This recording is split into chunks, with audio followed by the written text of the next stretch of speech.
Hi friends. So today what I have going on, fall is right around the corner.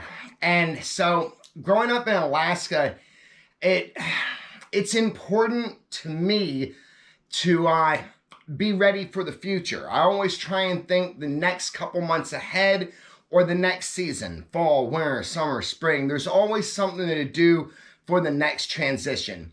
What I'm doing right now is sitting down, trying to figure out exactly what I have for this winter and what I need to get before winter comes. Now, I've been pretty well blessed in the way of acquiring things. Just a couple days ago, well, maybe a week, the lady that I work for and my friend, she was on her way back from town and she found a little, yard sale. The gentleman was giving us some winter gear, stuff that he had left over from back in the day when he lived and worked in Alaska. So I'm going through all of that now. It's some good gear. This is actually the vest that my friend and the gentleman that I work for gave me. It's fleece-lined, leather, it's real, it's warm, it's soft, going to be very nice. Then I've got this, it's real down, solid down. It's from the interior of Alaska where it gets very, very cold, right? And it's going to be so warm. It's so comfortable. It's a little bit big.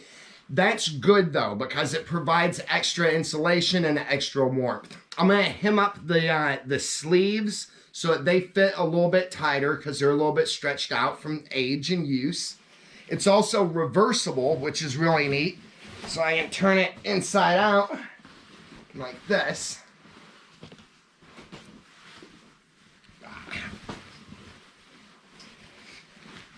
There. Oh, it's gonna be so warm. Then, now I am going to be living here still. I'm going to be spending half my time, though, up on Chepacca Mountain, having adventures, connecting with the wilderness, doing some prospecting, maybe chase Bigfoot around, that kind of stuff. I do actually have some, I'm an amateur anthropologist, and so I like the study of how humans and pre-humans lived before recorded history, you know, like basically Ugg the caveman, that kind of thing. So I've got a couple of things up there that I'm gonna play around caveman-like too. Then I got a really good rain slicker. This is from Alaska too. It's full length.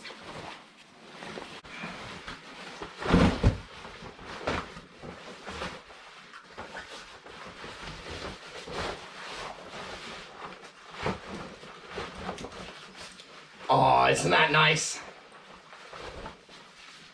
It's gonna keep me dry during the rainy season.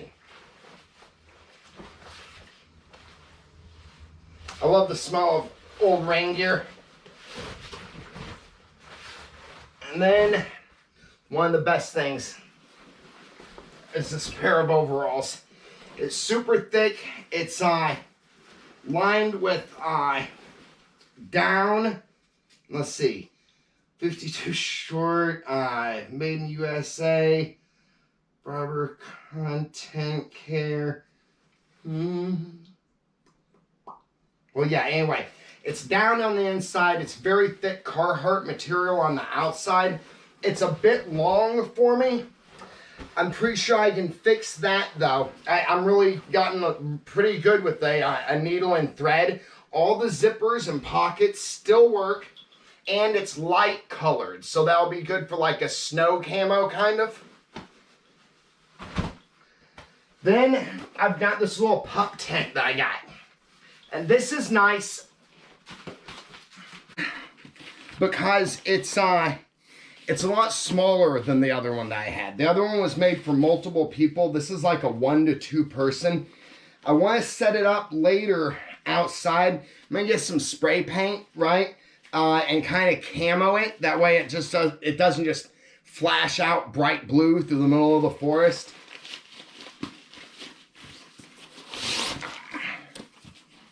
Okay, nice. This is gonna be so good. I'm definitely gonna set this up outside. Just see what my living conditions are gonna be like.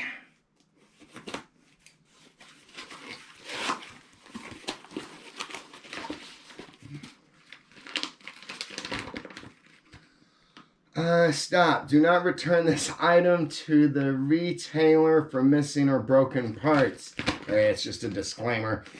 Don't you love seeing the first thing's a disclaimer? I know it's going to be all right, though. Mainly because I can fix anything that might have issues. That's what's good about having experience in life, is that it comes with a level of self-understanding and self-confidence, which can combat the negative frame mind or negative thinking processes that some people acquire throughout life due to negative circumstances. I'm one of them and have suffered from that in the past. So many negative circumstances and situations stack up and give this almost cursed feeling, right? And the main way that I've been able to change that feeling is by realizing that even in the situations in life where I've lost or failed, I came away with a better understanding of myself and of the situations. I find that in life, for me, my experience, there are really like two main factors in life. The first one is myself. How I interact with the world and the people in the world, and how that changes the way that they interact with me. The second half is the world itself, and that's everything. All the other people, all the other circumstances, time limits, delays, frustrations, and then even the good, happy bonus parts, you know? It can feel at times, and I know this from my experiences in the past, like the life half is always stacked against a person, basically, right? It's always a fight. It's always a struggle.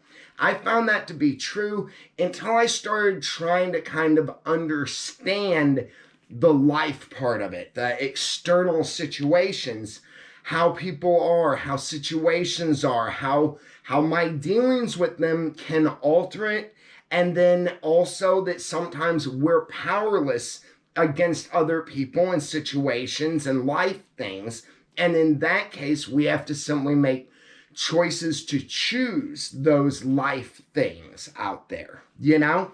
I guess that's really kind of just something that I reflect on often, is that with a better understanding of myself and a better understanding of the other people and situations in life, it's really allowed me to change the world for the better, essentially. Now, this is going to be fun. I already like it. It has that new tint smell. You know how that is? I don't know if I should open it right here and now. These are so hard to get packed back. Well, that's another thing that with a little bit of knowledge helps. Back in the day, and I was pretty practiced at putting tints away, you know. Back in the day, my mind, myself, my soul was all messy and cluttered and unable to like do things step by step by step. My tints never rolled up right because I didn't put that time into learning how they unrolled so that I could put them back like they were when I got them, you know? So as I take this one apart, I'm just trying to remember how they've got it together. There are my stakes and poles. No, they're the stakes. So it's going to be the poles in there. Oh, this is nice. Let's see. Oh, it condenses down easy. Look at this. I like that. Now, how's this folded? It's once in half, and then it's halved again. Okay, I'm going to do this outside. This is going to be a whole nother thing, I think. So let's see if we can practice on putting it back like I got it. Put the pole, or the poles, and then the stakes, then the end pieces, nice and flat. And then fold it again in half, again in half. This together.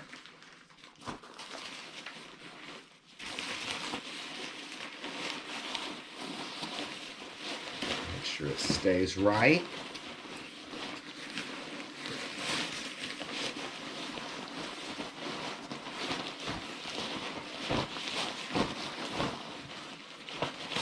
Okay, I like this already because, as you can tell, the bag isn't super tight.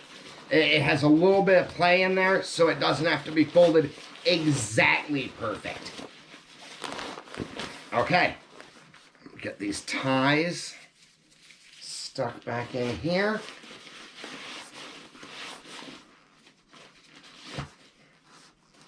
Okay, I got a couple of bags.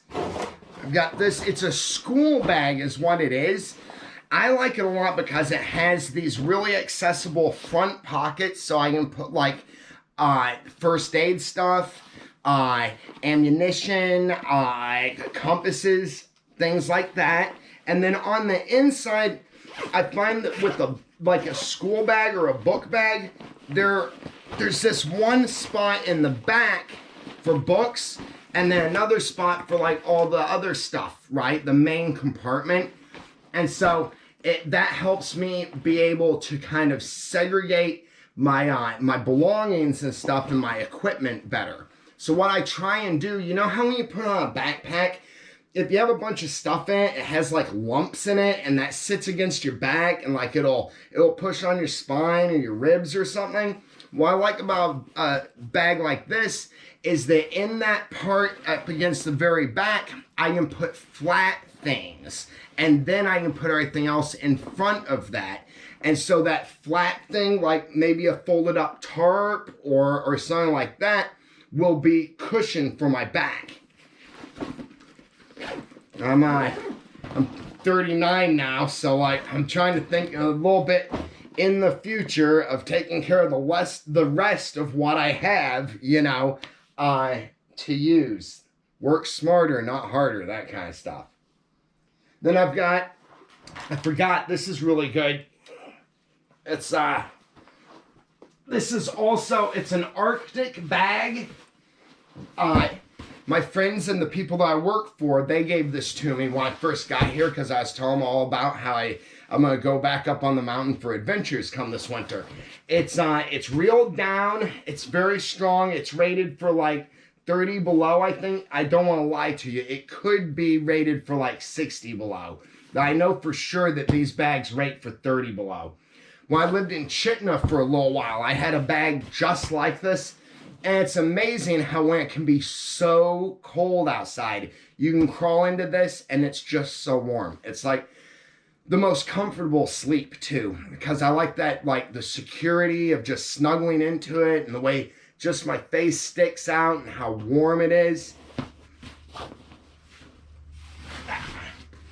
Okay, as I'm looking through everything, I'm feeling pretty good about this winter, really. It's going to be a lot of fun.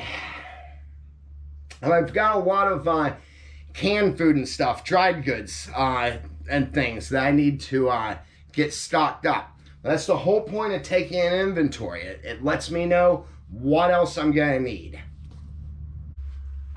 So I get this stuff put back up. Start going through the cabinets. Yeah. It's already a lot of fun.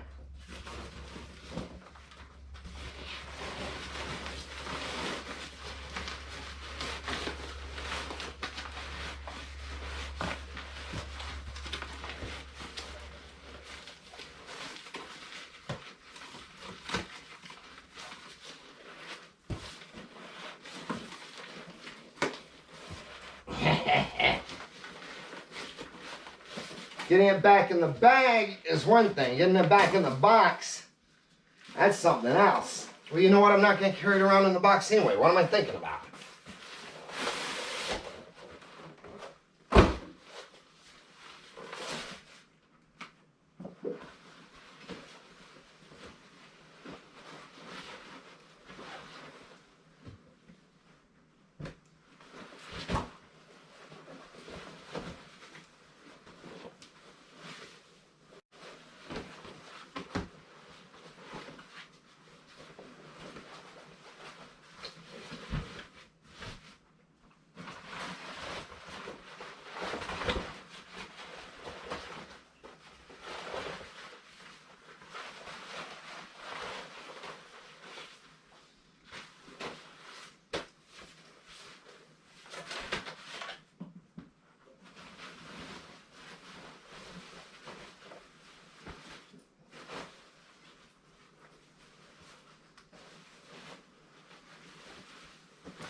Okay? Hope everybody's doing well out there. As always, God and Jesus bless us all.